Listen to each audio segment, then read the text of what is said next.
नमस्कार दोस्तों आज की इस वीडियो में देखेंगे महत्वपूर्ण प्रश्न जो कि कक्षा 12 के बोर्ड एग्जाम में पूछा जाता है। जैसे हमारे सवाल में दिया हो निम्नलिखित सदिशों के परिमाण का परिकलन कीजिए। परिमाण ज्ञात करना हो, परिमाण कैसे ज्ञात किया जाता है, क्या फार्मूला होता है उसको समझते हैं पहले।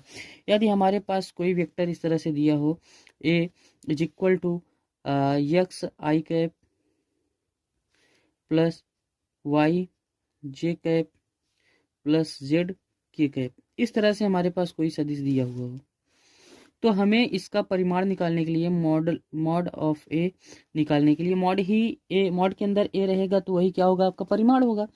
तो इसी परिमाण को निकालने के लिए हमें फार्मूला का इस्तेमाल किया जाता है x square plus y square plus z square. इसको अंडर रूट के अंदर कर लेते हैं। इस फार्मूले का यूज करके पहले हम इससे कंपेयर करके हम एक्स वाई जेड का मान निकालेंगे। फिर इसके बाद मॉड के अंदर में ए रहेगा, सदिश ए रहेगा तो ये इसका परिमाण होता है, तो परिमाण निकाल लेंगे आसानी से। तो जैसे पहला सवाल है आपका, वेक्टर ए दिया हुआ है is equal to i plus j cap i cap j cap plus k cap. अब हम अगर यहाँ से कंपेयर करें तो आई का गुणांक एक है तो यहाँ पर यक्स का मान एक हो जाएगा, वाई का मान ऐसे ही एक हो जाएगा और जेड का मान भी ऐसे ही कितना हो जाएगा, एक हो जाएगा। तो यक्स वाई जेड का मान हमारे पास एक हो गया।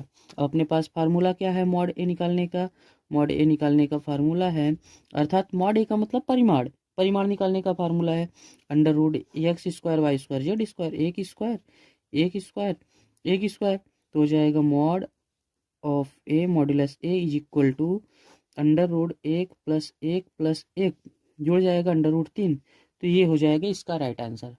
आई होप आपको समझ में आया है। तो दूसरा सवाल मैं दे रहा हूँ, उसे करके उसका उत्तर जो है कमेंट में ज़रूर बताओ, ठीक है। तो दूसरा सवाल हो जाएगा आपका सदिश b is equal to 2 i cap minus 7 j cap minus 3 k cap.